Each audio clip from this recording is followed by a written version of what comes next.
Let's go through some absolute value inequality examples. Here are the 5 steps that we'll go through for each problem. If we follow these 5 steps, it's going to be super easy and common sense. The first thing we always have to do, if necessary, is we're going to isolate our absolute value on one side of our inequality sign. Once we've done that, if we have to do that, the second thing we'll do is we'll draw a picture or a graph on our number line. The third thing, we're going to use that number line to write the 2 inequalities that we need to solve, and we're going to see this super easy from our picture. After we write them, we're going to solve them. And usually when we're dealing with absolute value, we always have to check our answer for extraneous solutions. And this is just a fancy word for saying sometimes algebraically we'll get an answer, but when we put our answer back into our original problem, it won't work for some reason. That happens sometimes with absolute value inequalities. They can be pretty tricky. And then after we solve it, we are going to put a nice fancy bow on it. We're going to write our final answer. And there are 3 ways that we could write our answer that we need to know. Number 1 is a visual way. It's on a graph, like on a number line, so you can see it. The second way that you might be asked is for interval notation.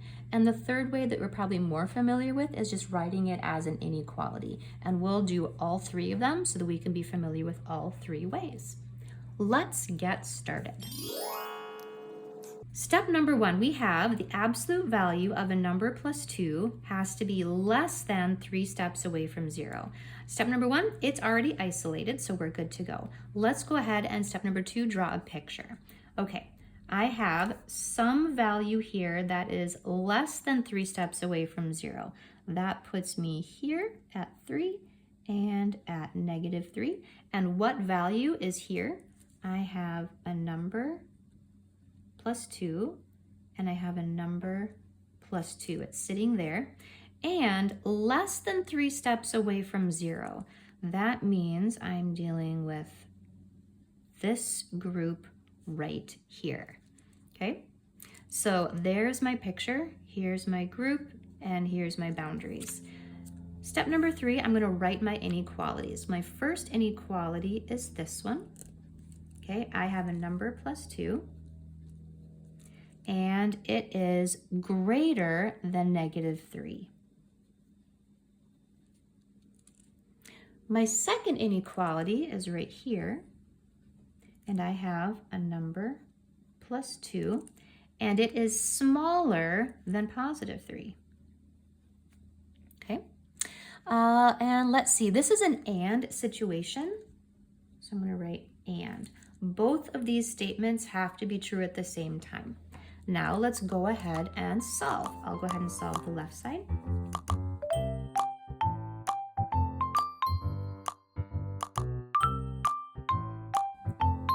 Now we're going to write our final answer. When we have an and situation, a lot of times we can mush these 2 statements into one and make it just simpler.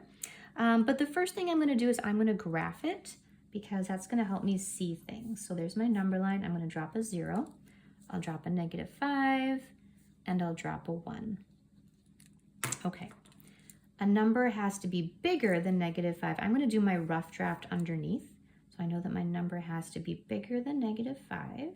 So all of these work, but it has to be smaller than 1. So all of these work. Where do they overlap? They overlap in this section here. So -5 up to 1. Any of these numbers will make this statement true. So there's my graph.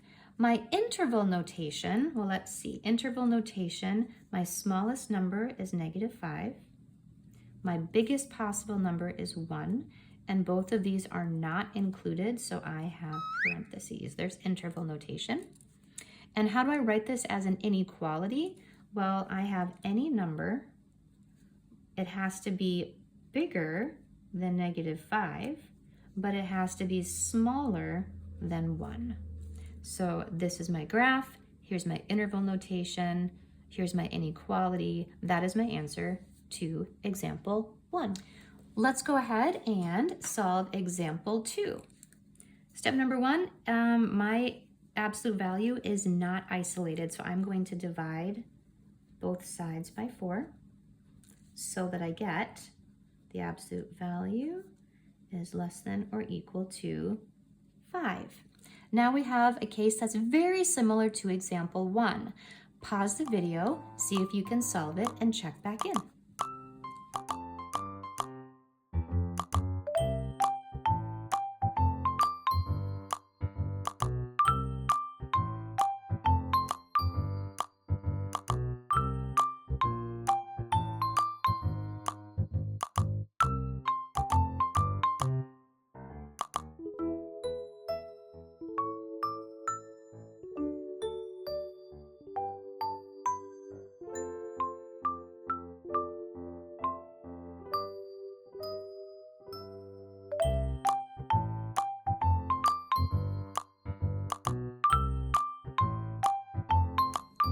Here we go, our final answer.